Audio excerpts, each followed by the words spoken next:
This is Actar's Reviews, from anime to figures and beyond.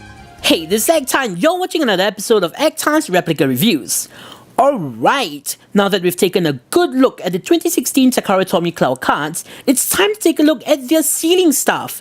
The Sealing Staff is arguably the star of any Cardcaptor Sakura roleplay toy line, and this one is no exception. With the Sealing Staff, we'll finally be able to see what this line is really made of. Starting off with the packaging, this box gives you the best of both worlds. On one side, we have a gorgeous vertical window display that harkens back to the previous Clow Wand packaging designs, and on the other, we have a beautiful horizontal picture of the wands and Clow cards. This stage-esque design and fancy tablecloth is consistent with the other boxes in the line, and it gives off this feeling of enchantment that fits in perfectly with the show. Do note that this box has a matte finish and is embossed in certain areas, unlike the boxes for the Clow cards that were completely glossy. For comparison, here it is together with all of the other Clow Wand roleplay toys ever released in box, sans the 2015 Movic one. We have, from left to right, the 1998 Bandai Clow Wand pre-release, the full-sized version, the 1999 Bandai Clow Wand, the 2004 Bandai Clow Wand re-release, and the 2015 Premium Bandai Clow Wand re-release. Looking at them side by side, it really does look like an evolution, with Takara Tomy's being the busiest and most modern looking, but still recognizably Cardcaptor Sakura.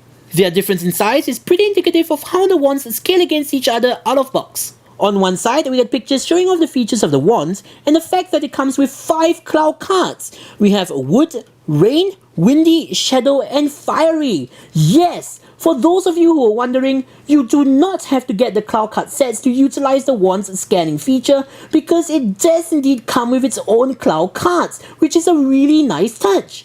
But of course, if you want to unlock all of the sounds that the wand has to offer, you have to get the Clow card sets separately. So without further ado, let's open this up and take a look at the contents inside. In addition to a ginormous instruction sheet and the 5 Clow cards, is the wand itself. But before we go into the features, let's see how it fares in terms of its design. Now, I personally think that this is a really nice looking Clow wand. However, as a die-hard Cardcaptor Sakura fan, I'm going to be nitpicking. First off, let's go over the things that I liked. For one, excluding Bandai's 1998 Clow Wand and Movic's 2015 Clow Wand, this is the longest Clow Wand roleplay toy that we've ever gotten. While it's still far from being 1:1 scale, I have to admit that the extra 11.5 centimeters really make the wand feel more substantial and weighty. The paint is also something that I really enjoy. We not only have sparkly pearl white paint for the wings, we also have that sparkly pearl finish for the pink shaft of the wand as well, making the wand pop and giving it a presence that none of the other wands have. However, that's really where the good stuff ends and the bad stuff begins. Again, please be reminded that these are just nitpicks, and I don't think they detract that much from the wand at all. Essentially, I have issues with the sculpt. To better illustrate what I'm talking about, I'll be using the Bandai Clow Wand for comparison, as I personally feel that the Bandai Clow Wand is the gold standard when it comes to anime accuracy, save for some modifications due to toy safety. Note that this is the 1998/1999/2004 Clow Wand design and not the 2015 Premium Bandai one. That one was redesigned and has different proportions. I'll also be referencing the official lineup. Starting from the top, the beak is way too bent and short. If you notice, the beak of the staff is actually pointing downwards. What this means is that it will be hard for the tip to be perpendicular to the cards when you scan them. While this doesn't hinder the functionality in any way whatsoever, it does look a little bit weird. Of course, this was most likely a toy safety measure so that it would be harder to injure someone if you were to hit them on the head with this. The Bandai one is also shorter and blunter, but it's angled properly. The seam between the beak and the rest of the head is also somewhat off, and the beak is also bizarrely squarish. Looking at the two wands side by side from the front, this becomes very evident. Moving on to the wings, I think that Takara Tomy did a good job in giving them more well-defined feathers, but they're still nowhere near as well-defined as they should be. Also, the wings don't wrap around properly at the back, a very key detail that no one but Bandai seems to get correct. Essentially, the angle where the wings meet the staff is way too steep. The white rings around the pink eyes are also a little bit too white. Finally, do note that the beak of the wand is not transparent, but is instead painted in red metallic paint. This I'm not too fond of, but I can understand why they did it. Essentially, it was to hide the scanner that the beak now contains. In the same vein, the jewel on the bottom of the staff is no longer transparent as well, to possibly make things more consistent. Do note that it's also blunter. But to be fair, from a distance, it really isn't that noticeable. Now then, with all of that out of the way, it's time to get to the exciting stuff, the electronic light and sounds. It takes 3 AAA batteries and the switch is just below the head on the back. The wand has 2 patterns of play. Firstly, it has a motion sensor within the head, and by swinging the wand downwards, you can activate 8 different voice clips by Sakura. They will play in order the first time round, and from then on, they will be randomized. The eyes of the staff will also light up as we have already seen.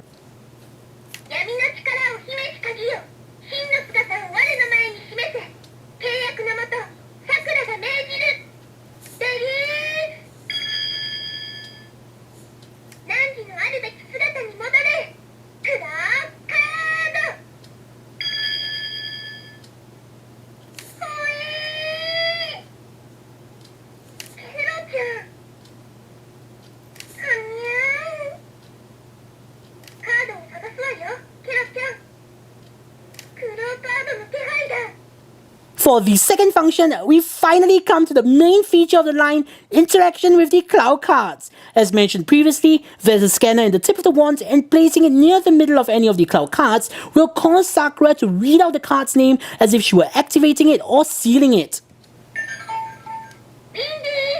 If that wasn't enough, there are 12 cards, though I wish there were more, that when scanned for a second time will reward you with a signature line from the show when Sakura used that specific card.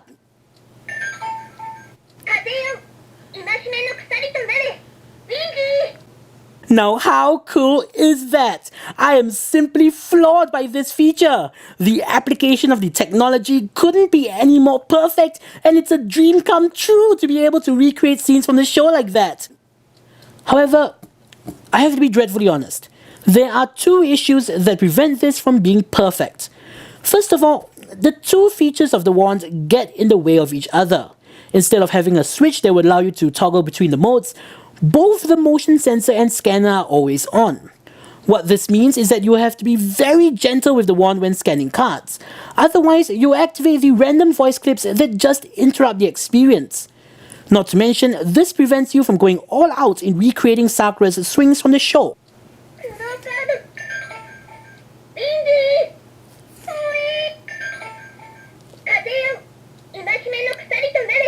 Something that I find even more ridiculous is the fact that they did not use the show-accurate activation sound as a scanning sound. It just boggles my mind. Why? Why in the world was this generic jingle used instead? The ringing sound would have completed the experience and made the entire process 100% accurate to the show. It just stops short and leaves me hanging. You know what? Let's see what happens when I replace the sound in post.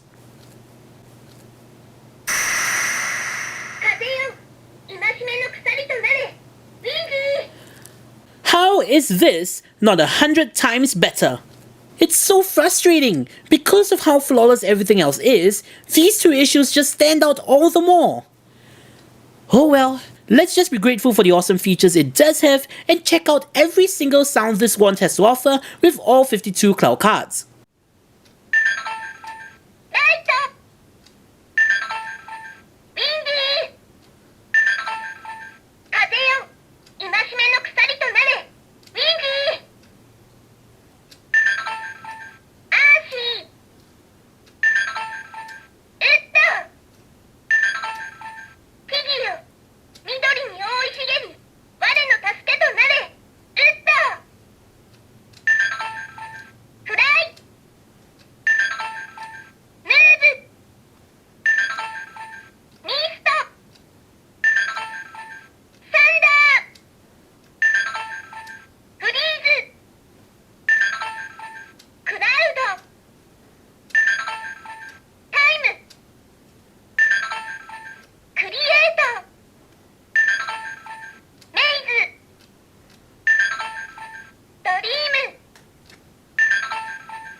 Last but not least, do note that the wand will go into sleep mode after 90 seconds of non-activity has passed to conserve battery life. So in conclusion, while this wand can't compete with the Bandai wand with regard to the molding in terms of the features, this wand blows all of the previous versions out of the water despite the aforementioned downsides. Of course, to unlock all of the sounds, just be aware that you have to get the rest of the Clow cards separately. But if you plan on getting all of the other toys anyways, it's definitely going to be a worthwhile investment. So, this is Zakar saying, see you guys in the next episode.